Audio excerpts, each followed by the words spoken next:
महराज मलिक ने PSA case के अंदर जो है वो अपनी डिटेंशन को चैलेंज किया है और डिमांड की है कंपनसेशन के तौर पे 5 करोड़ रुपए की। जी बिल्कुल, एमएलए महराज मलिक ने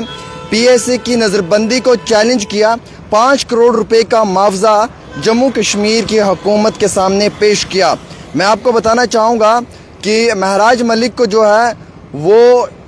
डीसी डोडा ने पीएसए लगाकर कठुआ जेल मुंतकिल कर दिया। डीसी डोडा के पास वक्त तो था कि वो समय में इस पीएसए को हटा सकते थे, रिवोक कर सकते थे, लेकिन नहीं किया। उसके बाद ये मामला जब कोर्ट में पहुंचा तो महराज मलिक ने चैलेंज किया पीएसए डिटेंशन को क्वैशमेंट के लिए और 5 करोड़ रुपए की जो है वो कंपनसेशन की मांग की। Jammu Kashmir public safety act 1978 under, जिसमें महराज मलिक को डिटेन किया गया था। डिटेंशन ये इस वजह से हुई थी कि reason of security, state and maintenance of public order, एहतियाती हिरासत की इजाज़त जिसमें दी जाती है। उसके साथ साथ जस्टिस विनोद, कल जब ये केस कोर्ट पहुंचा तो जस्टिस विनोद चटर्जी कोल ने मामले की समाअत के बाद हुकूमत के प्रिंसिपल सेक्रेटरी होम डिपार्टमेंट, ज़िला magistrate Doda, senior superintendent of police Doda और सुप्रिटेंडेंट डिस्ट्रिक्ट जेल कठुआ को पोस्ट एडमिशन नोटिस जारी किया। नोटिस को senior additional advocate general Monika Kohli ने खुली अदालत में कबूल किया। मोनिका कोहली जो है वो सरकार की वकील है, वो सरकार की तरफ से होगी और एडवोकेट मुजफ्फर इकबाल खान साहब और एडवोकेट शेख शकील साहब, अप्पू सलाथिया जी, मोहम्मद जुल्कैरनैन चौधरी साहब, राहुल पंत जी और जो बाकी वकला हजरात हैं ये महराज मलिक की जानिब से होंगे। तो जो मोनिका कोहली है उसने खुली अदालत में कबूल किया है जो हुकूमत जम्मू व कश्मीर की तरफ से पेश हुई। जैसे कि मैंने आपको बताया कि वो जम्मू कश्मीर हुकूमत की तरफ से पेश हुई हैं। अदालत ने हुकूमत को अगली समाअत की तारीख 14 अक्टूबर तक दी है। नेक्स्ट हेयरिंग इस मामले में 14 अक्टूबर तक होगी या उससे पहले अपना जवाब दाखिल करने का वक्त दिया, या 14 अक्टूबर से पहले इन लोगों को अपना जवाब इस पर दाखिल करना है। जो महराज मलिक के वकील थे, जो वकला थे, उन्होंने भरी हुई अदालत में ये कहा कि जनाब ऑफिस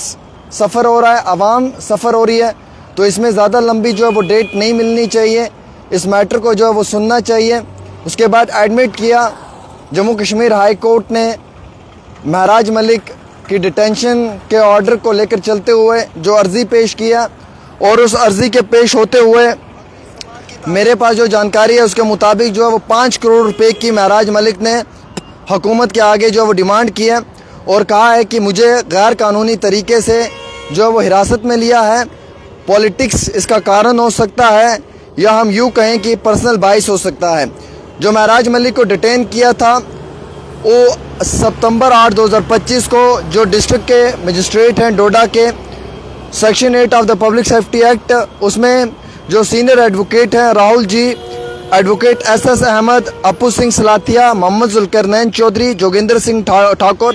उन्होंने उस ऑर्डर को बताया है कि ये पर्सनल बाइस पे ये ऑर्डर जारी किया है, ये मोटिवेटेड ऑर्डर है, ये आपसी रंजिशें महराज मलिक के साथ निकालने के लिए ये सब किया गया है। इसका कारण पॉलिटिकल इन्फ्लुएंस हो सकता है। ड्यूरिंग द प्रोसीडिंग्स, जो प्रोसीडिंग्स शुरू हुई, काउंसिल फॉर द डिटेनी, जो काउंसिल थी जिसने अपने डिटेंड की बात करनी थी, उन्होंने कहा कि हमें कोर्ट से ये अर्ज़ है कि महराज मलिक के केस में शॉर्टेस्ट पॉसिबल टाइम में जो है वो रिप्लाई मिलना चाहिए, क्योंकि ये इलेक्टेड रिप्रेजेंटेटिव है, इसको गैर कानूनी तरीके से डिटेन किया हुआ है, पब्लिक की जो ड्यूटीज़ हैं वो ये नहीं कर पा रहा है, अपने ऑफिस को ये नहीं जा पा रहा है, जिसकी वजह से इसके लोग काफ़ी ज़्यादा सफ़र हो रहे हैं। उसके साथ साथ क्वैशमेंट यानी कि उस केस के मनसूखी के लिए जो है वो वहाँ पे अर्ज़ी पेश की, हुकूमत से 5 करोड़ रुपए की जो है वो मुआवजे की मांग की और ये कहा कि ये वायलेशन है फंडामेंटल राइट्स का, ये पर्सनल लिबर्टी का यानी कि ख़ुद मुख्तियारात का जो है वो एक बहुत बड़ा वायलेशन है। इस पटिशन के अंदर जो है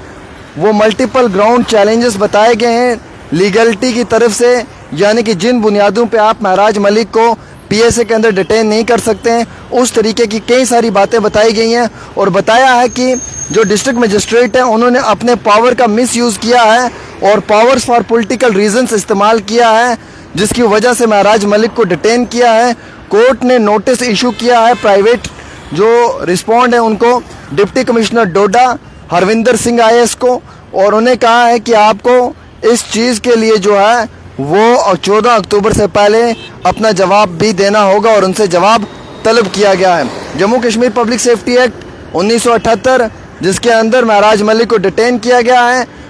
डिटेन करने का कारण यह है कि reason of security of the state, public order के लिए, और उसके साथ साथ जो है वो काफ़ी बड़े मुद्दों के ऊपर और भी बात की गई है। अब सब लोगों के लिए आंख खोल देने वाला ये मामला पेश आया है। सब लोगों की नज़र रहेगी अक्टूबर 14 पे कि 14 अक्टूबर को महराज मलिक के लिए क्या फ़ैसला होगा। क्या महराज मलिक की रिहाई होगी या महराज मलिक का केस मुकदमा अभी और भी चलेगा, क्योंकि जिन बुनियादों पे हुई है वो राइट्स ऑफ इलेक्टेड रिप्रेजेंटेटिव्स के जो हैं वो छीने गए हैं उनसे, और उनके अधिकारों को जो है वो दबाने की कोशिश की गई है। यानी कि महराज मलिक के केस में जो इतला मैं आपको दे रहा हूँ मेरे अजीज़ दोस्तों, वो सिर्फ ये है कि महराज मलिक की जो लीगल टीम है उसका बरी कोर्ट में जो वो उन्होंने कहा है कि महराज मलिक को गैर कानूनी तरीके से डिटेन किया है, miss use of powers, DC ने अपने पावर्स का गलत इस्तेमाल किया है, आपसी रंजिशें या पर्सनल बाइस होकर उन्होंने ये सब किया है। पावर्स ऑफ पॉलिटिकल इन्फ्लुएंस हम कह सकते हैं कि सियासी ताकतों के इन्फ्लुएंस में आके ये किया है। ये वकील हजरात की बात है, मेरी नहीं है, जो उन्होंने वहाँ पे बातें की। उन्होंने कहा है कि महराज के साथ इस तरीके की चीज़ आप नहीं कर सकते हैं, और उन्होंने कहा है कि 14 तारीख तक कोर्ट ने जवाब तलब किया है कि 14 तारीख तक जो है वो जवाब दिया जाए, अदरवाइज़ इसके ऊपर जो है वो आगे और भी बहस तो शुरू होगी, लेकिन 14 तारीख को जवाब तलब किया है। और वहीं 5 करोड़ की महराज मलिक ने कंपनसेशन की मांग की है कि आपको मुआवजा देना होगा, आपने मुझे गैर कानूनी तरीके से उठाया है। 5 करोड़ की डिमांड किया है कंपनसेशन के लिए। और मोनिका कोहली जो सरकार की वकील हैं उन्होंने भरी अदालत में इसे कबूल किया है, और वो अब 14 अक्टूबर को क्या ग्राउंड्स लेकर आएंगी महराज मलिक के ख़िलाफ़ कि वो क्यों डिटेन हुआ है, उस पर हम सब की नज़र रहेगी। एक छोटी सी रिपोर्ट आमिर के साथ।